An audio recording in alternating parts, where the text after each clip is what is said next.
أشهد أن محمد رسول الله۔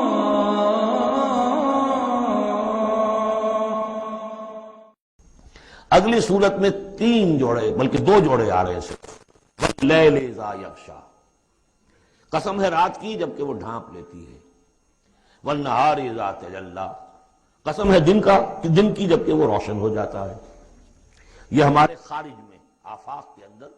دن اور رات۔ وما خلق الذکر والانثی، ہمارے انفس میں، ہمارے اندر کوئی مذکر ہے، کوئی مؤنث ہے، کوئی مرد ہے، کوئی عورت ہے۔ یہ جو تضادات بظاہر نظر آتے ہیں حقیقت میں تضادات نہیں ہیں، ان دونوں کے مل کے ہی در حقیقت فطرت اپنے مقاصد کی تکمیل کر رہی ہے۔ دن اور رات کے فرق سے ہی سارا نباتاتی نظام جو ہے یہ وہ سارا کا سارا اسی کے ساتھ وابستہ ہے، اسی سے اس کا ریسپریٹری سسٹم ہے، اسی سے یہ فوٹو سنتھسس اور سب کا یہ جو سولر انرجی ہے اس کا درختوں کی لکڑیوں میں آ کے سٹور ہو رہا ہے، یہ کیا ہو رہا ہے؟ سارا کا سارا دن اور رات کے ساتھ ہے۔ اسی طریقے سے مرد اور عورت اگر یہ فرق نہ ہو تو اولاد کیسے ہو، آگے نسل کیسے چلے؟ تو تضادات میں بھی توافق ہے یہاں، اگرچہ بعض چیزیں بظاہر متضاد ہیں لیکن ان میں توافق ہے۔ اللہ تعالیٰ نے اسی لیے پیدا کیا، لیکن ساتھ ہی یہ بتا دیا کہ جیسے یہ تضادات تمہیں نظر آ رہے ہیں واضح طور پر، دن اور رات، نر اور مادہ، ایسے ہی ان سعیکم لشتی، تمہاری جو سعی ہے، محنت ہے، بھاگ دوڑ ہے، وہ تو سب کر رہے ہیں۔ وہ تو کل ہم پڑھ چکے سورہ بلد میں، لقد خلقنا الانسان فی کبد، ہم نے تمام انسانوں کو مشقت میں پیدا کیا۔ مشقت انسان کا مقدر ہے،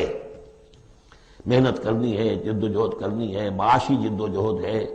اور بھی جو ہے پھر اولاد کا پالنا ہے۔ لا اقسم بہذا البلد وانت حل بہذا البلد، کسی کا کوئی نظریہ بھی بن گیا ہے، کوئی آئیڈیل بھی ہے، کسی آئیڈیالوجی کا ماننے والا ہے، اب اس پر اس کا بوجھ ہے کہ اس آئیڈیالوجی کو پروموٹ کرے، اس نظریے کو پھیلائے، اور پھر یہ کہ اس نظام کو قائم کرنے کے لیے تن من دھن لگائے۔ تو کتنے بوجھ ہیں انسانوں پر، پھر کتنے صدمے انسان اٹھاتا ہے۔ تو فرمایا کہ لا اقسم بہذا البلد وانت حل بہذا البلد ووالد وما ولد لقد خلقنا الانسان فی کبد، مشقت تو ہر ایک کو کرنی ہے، لیکن جو نتیجے نکلتے ہیں مشقت کے وہ بالکل برعکس ہیں، رات اور دن کا سا تضاد ہے ان میں۔ ان سعیکم لشتی، کوئی شخص اس محنت کے نتیجے میں اپنے آپ کو جنت کا مستحق بنا لیتا ہے، کوئی شخص اسی محنت کے نتیجے میں اپنے آپ کو دوزخ کا مستحق بنا لیتا ہے، راستے جدا ہو جاتے ہیں۔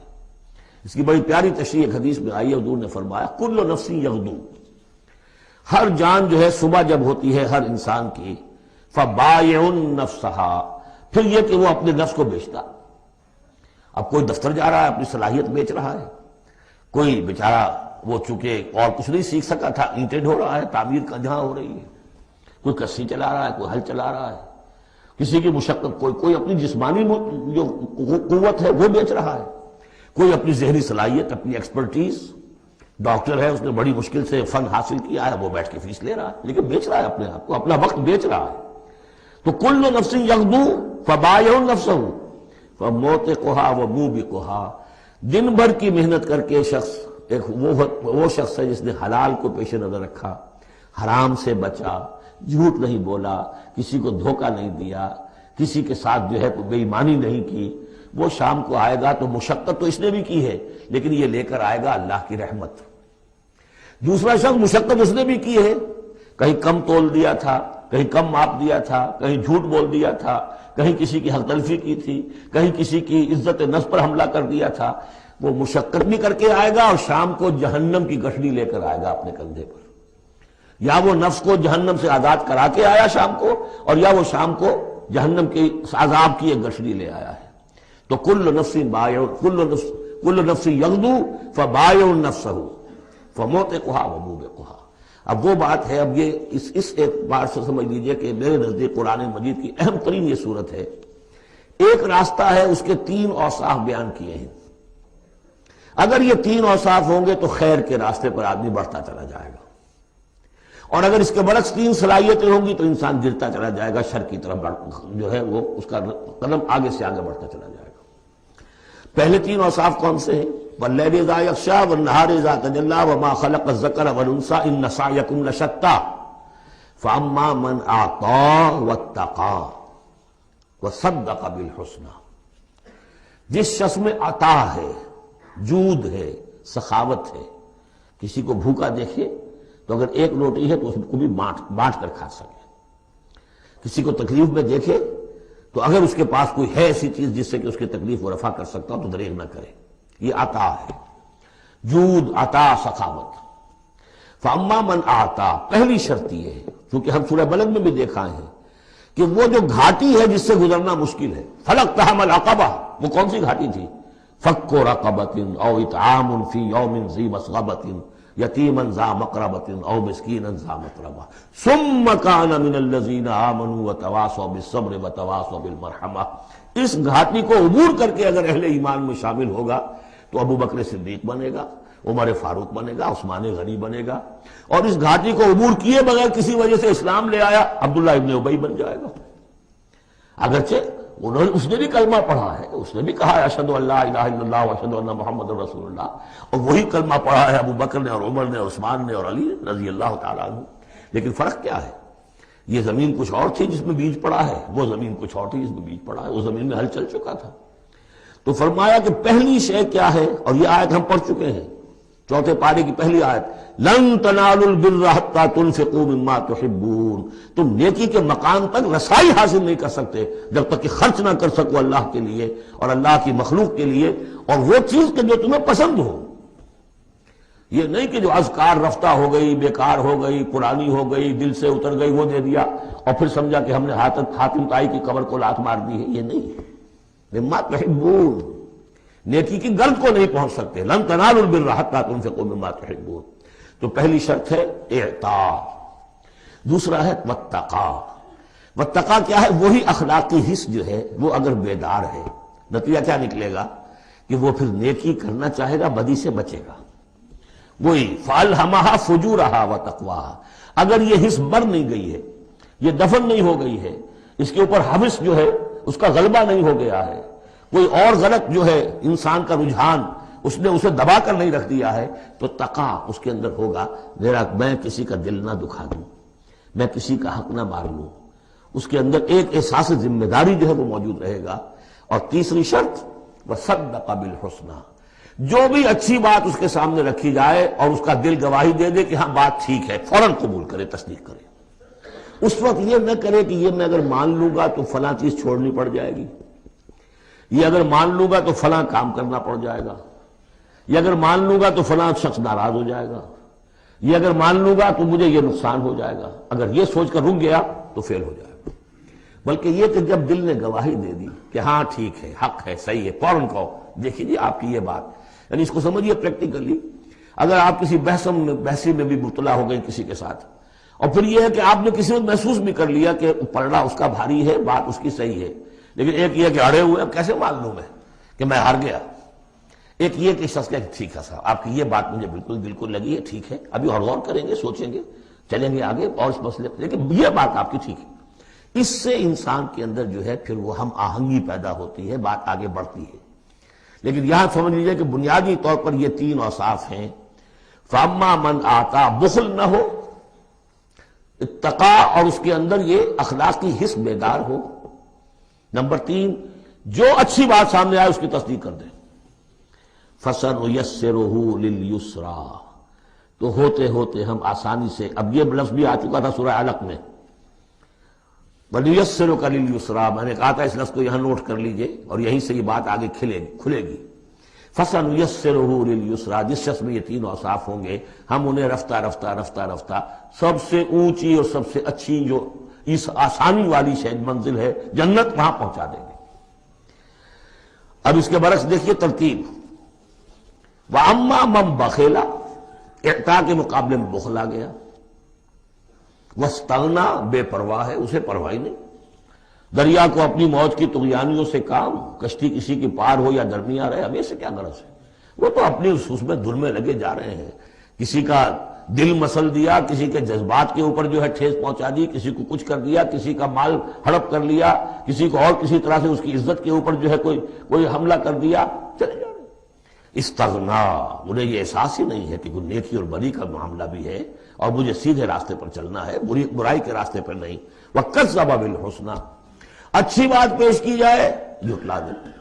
دل گواہی دے چکا ہے کہ بات اچھی ہے، لیکن پھر جھٹلا دے کسی تعصب کی وجہ سے، کسی ضد کی وجہ سے، تکبر کی وجہ سے، ہٹ دھرمی کی وجہ سے، فَسَنُيَسِّرُهُ لِلْعُسْرَىٰ، تو ایسے شخص کو ہم آہستہ آہستہ تدریجاً سب سے بڑی مشکل یعنی جہنم میں پہنچا دیں گے۔ تو یہ گویا کہ اب دو راستے، ان سعیکم لشتیٰ، تمہاری جد و جہد جو ہے زندگانی کی، ان کے یہ دو رخ ہے۔ اگر تو یہ ہے اما من اعطا واتقا وصدق بالحسنی، اگر یہ تینوں چیزیں بتمام و کمال موجود ہوں تو وہ شخص صدیق بنے گا، ابو بکر صدیق بنے گا رضی اللہ تعالیٰ عنہ، ان کے نقش قدم پر چلنے والا ہوگا۔ اور اگر ان تینوں سے کوئی چیز کمی ہے تو کہیں بیچ میں لٹک جائے گا، اور تینوں ہی نہیں ہے تو معلوم ہوا کہ وہ بدترین خلائق ہوگا پھر،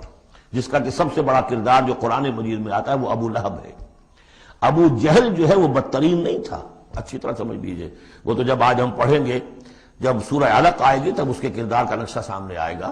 اس کی شخصیت بڑی اونچی شخصیت تھی بعض اعتبارات سے، میں سنا چکا ہوں، نے صاف مانا تھا کہ محمد جھوٹ نہیں کہہ رہے، جو کچھ کہہ رہے ہیں صحیح کہہ رہے ہیں، لیکن میں نہیں مان سکتا۔ اس کا مطلب ہے ہمیشہ کے لیے ہم بنو امیہ جو ان کے غلام ہو جائیں گے، بنو ہاشم کے، یہ میرے لیے قبول نہیں۔ صاف تو کہا نا کم سے کم، give the devil his due۔ اسی طریقے سے جس باطل دین کا وہ علمبردار تھا اس کے لیے اسلامی گردن کٹوائی ہے، قربانی دی ہے اس نے۔ ابو لہب نے 2 مرسنریز بھیج دیے، تم چلے جاؤ میں تمہیں پیسے دے دوں گا، تم جاؤ تم لڑاؤ میری جگہ پر، اس لیے کہ اس میں وہ بات نہیں تھی، اس میں مردانگی تھی۔ کوئی وجہ تھی کہ حضور نے 2 شخصوں کو برابر تولا ہے، عمر ابن الخطاب اور عمرو ابن ہشام میں سے اللہ کسی ایک کو میری جھولی میں ڈال دے، کوئی وجہ تھی نا آخر، دونوں کو کیسے کیا ہے؟ اگر کہیں وہ بھی ایمان لایا ہوتا تو عمر ابن الخطاب کی طرح کا مسلمان ہوتا، پھر وہ اس طرح کا ڈھیلا مسلمان نہ ہوتا، وہ عبداللہ ابن ابی والا مسلمان نہ ہوتا۔ تو یہ شخصیتوں کا معاملہ ہوتا ہے، تو جس میں تینوں اوصاف نہیں ہے وہ گیا بدترین خلائق، جس میں کچھ ہے وہ پھر کچھ دیر لگا کے آ جائے گا، کچھ وقت لگے گا اسے، لیکن یہ 3 اوصاف ہی ہیں تعبیر سیرت کے اس اعتبار سے کہ جو فیصلہ کن ہیں۔ فَأَمَّا مَنْ أَعْطَىٰ وَاتَّقَىٰ وَصَدَّقَ بِالْحُسْنَىٰ فَسَنُيَسِّرُهُ لِلْيُسْرَىٰ وَأَمَّا مَنْ بَخِلَ وَاسْتَغْنَىٰ وَكَذَّبَ بِالْحُسْنَىٰ، بالکل اپوزٹ چیزیں، فَسَنُيَسِّرُهُ لِلْعُسْرَىٰ وَمَا يُغْنِي عَنْهُ مَالُهُ إِذَا تَرَدَّىٰ،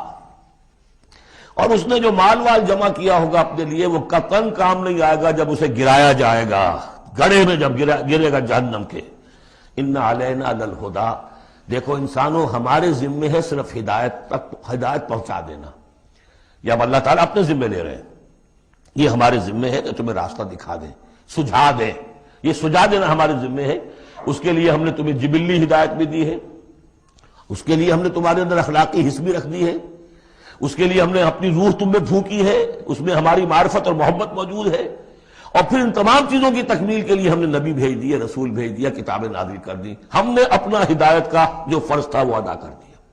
ان علینا للہدیٰ وَإِنَّ لَنَا لَلْآخِرَةَ وَالْأُولَىٰ، پھر ہمارے ہی لیے ہے اختیار آخرت کا بھی اور اولا کا بھی، دنیا کا بھی۔ پھر فیصلہ ہم کریں گے کہ کون اب اس قابل ہو گیا ہے کہ دنیا کو ان کے بوجھ سے پاک کر دیا جائے، زمین کو ان کے بوجھ سے آزاد کر دیا جائے، پوری قوموں کو ملیا بیٹ کر دیا جائے، فیصلہ کرتے ہیں۔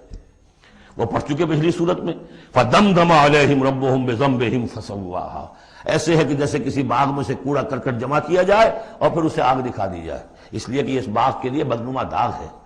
اب تو یہ کہ وہ انسان جو ہے کہ جو پھر اس حد تک ہدایت کے واضح ہو جانے کے بعد کہ نبی آ گیا، کتاب آ گئی اور اس نے ماڈل پیش کر دیا اپنی زندگی کے اندر، پھر بھی نہیں مانا، تو پھر یہ جو بھی فیصلہ ہے وہ ہم کرتے ہیں۔ فَأَنذَرْتُكُمْ نَارًا تَلَظَّىٰ، دیکھو میں نے تمہیں خبردار کر دیا اس آگ سے جو بھڑک رہی ہے اور وہ منتظر ہے۔ لا یصلاھا، ہم دیکھ چکے ہیں کئی جگہ آیا ہے کہ وہ تو دھاڑ رہی ہے بھوکے شیر کی طرح، اسے تو چاہیے اپنی خوراک۔ لا یصلاھا الا الاشقی، نہیں پڑے گا اس میں مگر وہی جو بہت ہی بدبخت ہے۔ کیوں؟ کم بدبخت تو اگر ہوتا معاملہ تو اور ہوتا، یہ محمد کے آنے کے بعد بھی صلی اللہ علیہ وسلم جس کی حقیقت نظر نہیں آئی تو اس سے بڑا بدبخت کوئی ہے ہی نہیں۔ اس لیے کہ اگر کچھ اندھیرا ہو، کچھ روشنی ہو، آدمی ٹھوکر کھا جائے، چلیے بھائی کچھ اندھیرا بھی تھا، جھٹپٹا تھا، پوری روشنی نہیں تھی، نصف النہار پر سورج چمک رہا ہو اور آپ ٹھوکر کھائیں تو پھر قصور کس کا ہے؟ تو آپ کا ہے۔ اس اعتبار سے اب بعثت محمدی کے بعد صلی اللہ علیہ وسلم جس شخص نے اپنے آپ کو محروم رکھا وہ اشقا ہے۔ لا یصلاھا الا الاشقی الذی کذب وتولی، جس نے جھٹلایا ہے اور منہ پھیر لیا ہے۔ وَسَيُجَنَّبُهَا الْأَتْقَى، اور ہم بچا دیں گے یا بچا دیا جائے گا اس سے جو بہت ہی متقی ہے۔ اس آیت کے بارے میں تقریباً کنسنسس ہے کہ یہاں مراد حضرت ابوبکر ہے رضی اللہ تعالی عنہ۔ اتقا، وہ تینوں صفات بتمام و کمال جس میں تھے وہ ابوبکر تھے۔ یہی وجہ ہے کہ تصدیق بالحسنہ میں ایک لحظہ نہیں لگا۔ حضور فرماتے ہیں کہ میں نے جس کے سامنے بھی اپنی نبوت کی دعوت رکھی اس نے ضرور کچھ نہ کچھ توقف کیا، سوچا، سوائے ابوبکر کے کہ ایک لحظے کا توقف نہیں کیا۔ اور ان کی شخصیت کے اندر وہی چیزیں موجود تھیں، غریبوں کے اوپر شفقت تھی، نیکی کی، اور بنیادی طور پر وہ موحد تھے، انہوں نے کبھی بت پرستی اختیار نہیں کی زندگی میں، تو وہ صلاحیت جو ہے تقویٰ بھی تھا، اعطاء بھی تھا، خرچ کرنے کی صلاحیت تھی۔ انہوں نے خرید کر جو ہے غلام جتنے تھے جو مسلمان ہو گئے تھے، غلام اور کنیزیں، اور جن کے اوپر سخت جو ہے پرسیکیوشن ہو رہی تھی، ٹارچر ہو رہا تھا ان کے آقاؤں کی طرف سے، منہ مانگے دام دے کر ان کے آقاؤں کو نے خریدا ہے اور آزاد کیا ہے۔ فَأَمَّا مَنْ أَعْطَىٰ وَاتَّقَىٰ وَصَدَّقَ بِالْحُسْنَىٰ، یہ تینوں اوصاف بتمام و کمال ابو بکر میں، ابو بکر صدیق اور صدیق اکبر رضی اللہ تعالی عنہ۔ خواتین میں الصدیقۃ الکبریٰ حضرت خدیجہ الکبریٰ رضی اللہ تعالی عنہ۔ وَسَيُجَنَّبُهَا الْأَتْقَى الَّذِي يُؤْتِي مَالَهُ يَتَزَكَّىٰ، جو اپنا مال دیتا ہے اپنے نفس کو پاک کرنے کے لیے۔ وہ مال کیوں دے رہا ہے، کیوں خرچ کر رہا ہے، کیوں بلال کو اس نے خریدا ہے؟ باپ نے کہا ابو قحافہ نے، وہ تو ایمان نہیں لائے تھے اس وقت تک، وہ تو فتح مکہ کے بعد ایمان لائے، وہ کافر رہے پورے عرصے کے دوران، مشرک رہے۔ تو باپ نے یہ کہا کہ ابو بکر تمہیں اگر کوئی خریدنا ہی تھا غلام اور کسی کو آزاد کرنا تھا تو کوئی دیکھتے اچھا غلام دیکھتے، کوئی طاقتور سے دیکھتے جو تمہارے کام بھی کبھی آتا۔ انہیں کیا پتا تھا کہ ابو بکر تو کسی اور چیز کا طلبگار ہے، اسے کچھ اور چاہیے، اسے کوئی، یعنی جو شخص کسی غلام کو آزاد کر دیتا تھا وہ اس کا مولا رہتا تھا، پھر بھی وہ ایک درجے میں اس کے تابع ہوتا تھا، اس کی بات سنتا تھا، اس کا حمایتی ہوتا تھا۔ اخلاقی طور پہ بھی سمجھ میں آ رہا ہے کہ ایک شخص نے اپنی رقم خرچ کی ہے اور آپ کو خرید کے آزاد کر دیا ہے، تو اب آپ بے دام جو ہے غلام تو ہو گئے نا اس کے، اس لیکن یہ کہ وہ غلامی نہیں ہے، مولا کہلاتے تھے وہ، جیسے کہ حضرت زید بن حارثہ بھی مولا تھے حضور کے، اور اسی طریقے سے اور بھی بہت سے ہیں جن کے بارے میں آتا ہے کہ انہوں نے جو حدیث روایت کی ہے، ثوبان رضی اللہ تعالیٰ وہ بھی مولا تھے حضور کے، مولا اس معنی میں۔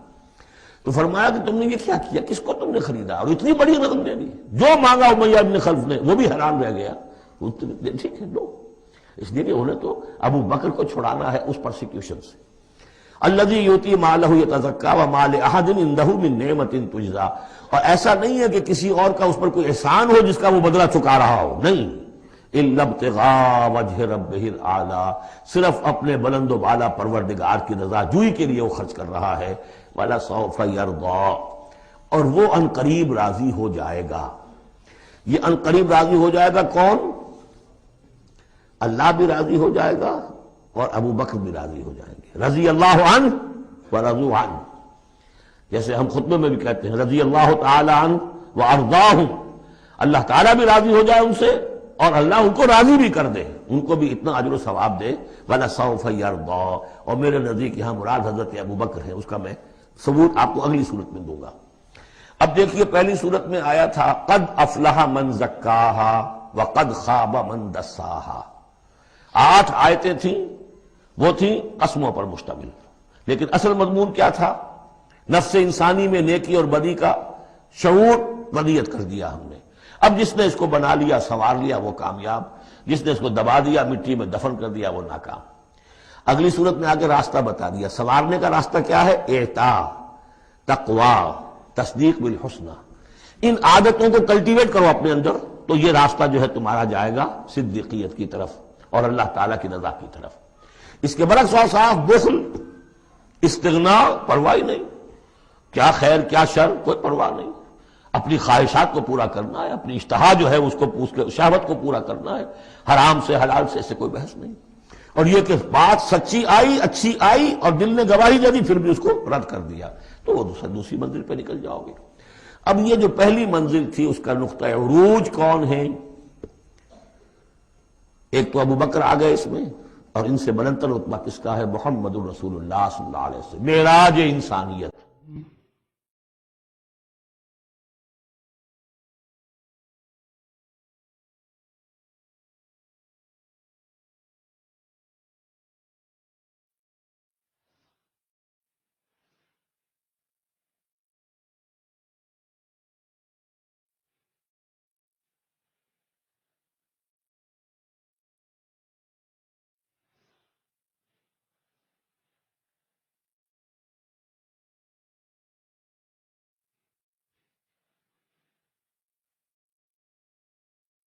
مولاي صل